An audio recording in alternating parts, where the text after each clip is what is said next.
no! Help! Help! Crikey's not me!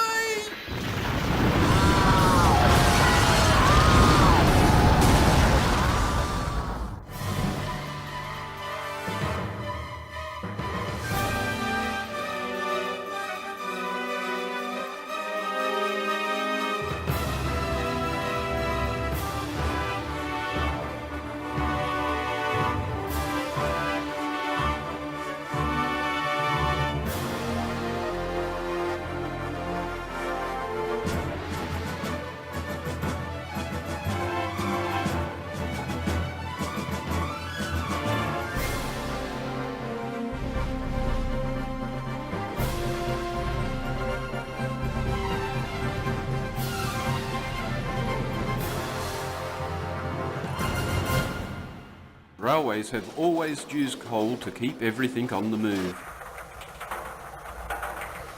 Thomas had once thought moving coal trucks was the worst job. With the railway listing on the stock market, moving coal was now as important as ever. You trucks have been very good to me today. The thinner you empty us, the better. We're thicker with coal. Oh my goodness!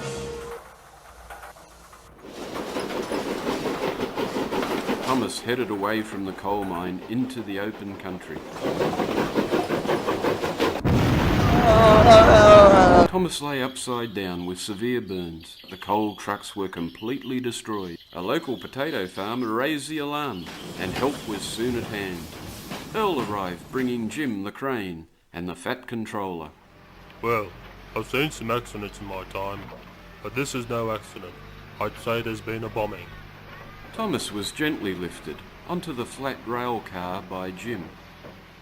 With the coal mine now shut off, I'll have to ration the coal until the line is repaired.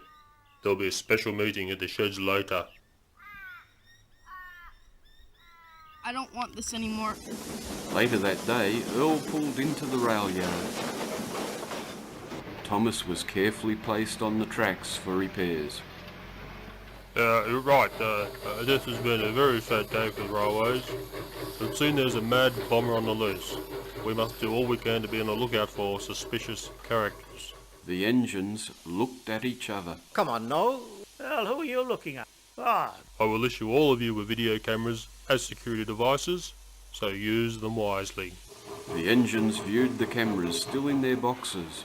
Noel surveyed the stock. Well, with all these new cameras, we can start a video club. Just look at the great features on these new cameras. Wow. Gleaming Red Ted quickly formulated the rules stating, I challenge all the engines to produce a video on any subject within a month. The best video will win a boiler flush.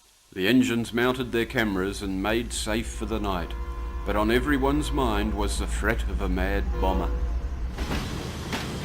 Next morning saw Andy the Diesel enter the yard boasting, So your coal supply has all dried up.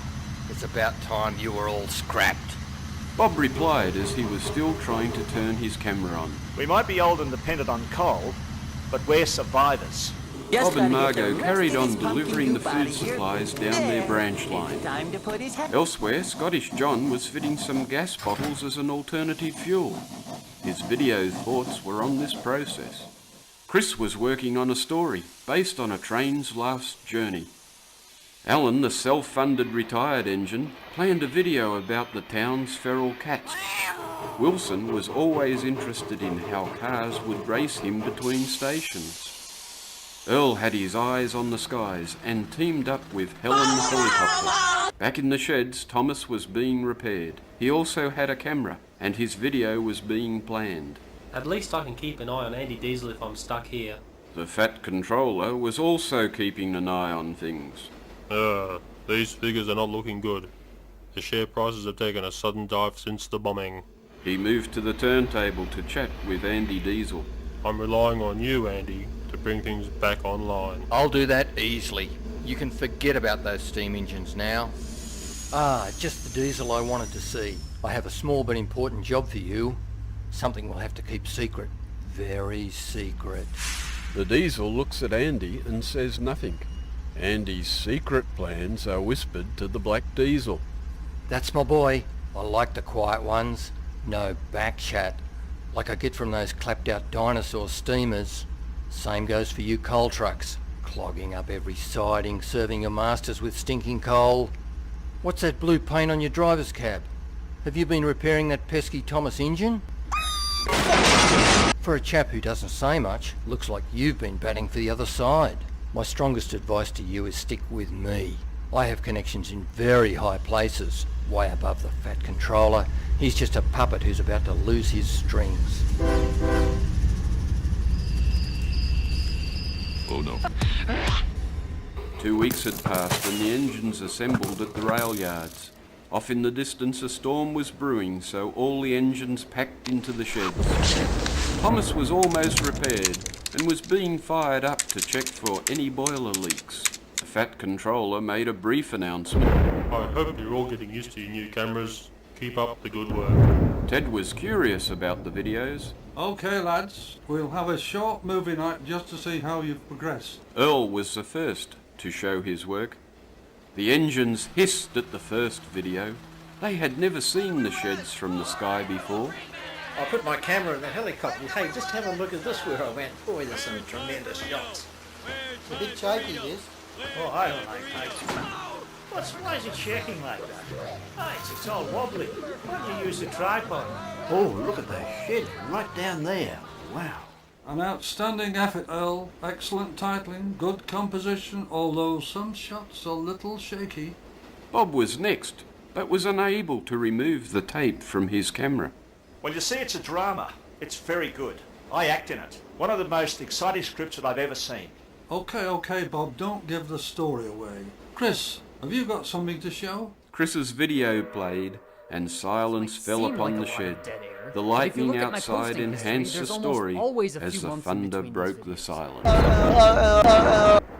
Now that's a video. It sends shivers through your boiler. A fine example of how all videos should be made. Alan, it's your turn. A little different. Seems like you shot the tracks, not the cats. Wilson was next, but explained. Well, you see, I had this accident. A car ran over my camera. Terrible waste of equipment. Ted seemed bemused by this and called for Scottish John.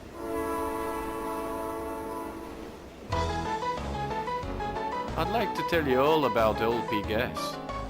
It's very good to run your engine on.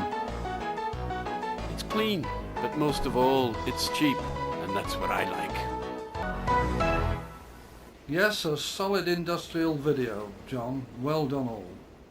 Then from the corner, Thomas whistled. Ted, I have a video. Well, it's sort of an animation. Can I show it? Animation? Well, did you use your camera, Thomas? Is that according to the rules, Ted? I mean, are you sure about that? Okay, I think we can stretch the rules this time out. This is the best thing I've ever seen. I think I see something. What's that on the turntable? Noel steamed forward, asking for a replay at reduced speed. Come on, Noel. There's nothing. You gotta be joking. I can't see anything. You've got I didn't see any of that. What do you see, Noel? I think that's a bomb on the turntable. A bomb? Don't panic, everyone. I can get it. Thomas steamed out of the shed. His driver placed the bomb on the running board and headed down the main line. If I am quick, I'll save the railways from certain doom. It's no good being on the main line. I'll have to find a siding. Thomas didn't see that the points were set to go into a work shed. Oh no! That's Andy Diesel's shed. I'll never stop in time.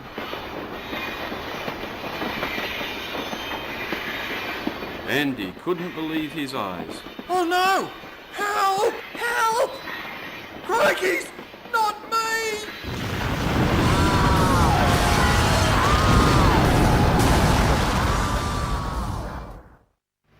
The next day saw Thomas once again being lifted into the shed for repairs. Well, Thomas, you saved the railways and your video showed the bomber hard at work. Just then, the fat controller arrived with the police. I've heard the mystery of the bombings is solved. That's right. Thomas had a video of the turntable while Andy Diesel was in the yard. I noticed a suspicious character lurking near his fuel tank, and we believe that character is you. The policeman holds the fat controller. We also noticed you manipulating the stock market, selling shares just before the first bombing and buying just after it. Right then, you're coming with me. Thomas, your video was the key to saving the railways. Your brave actions also ridded us of that lazy diesel. Thomas's video went on to scoop all the prizes in the video competition. It just goes to show that a little video can go a long way.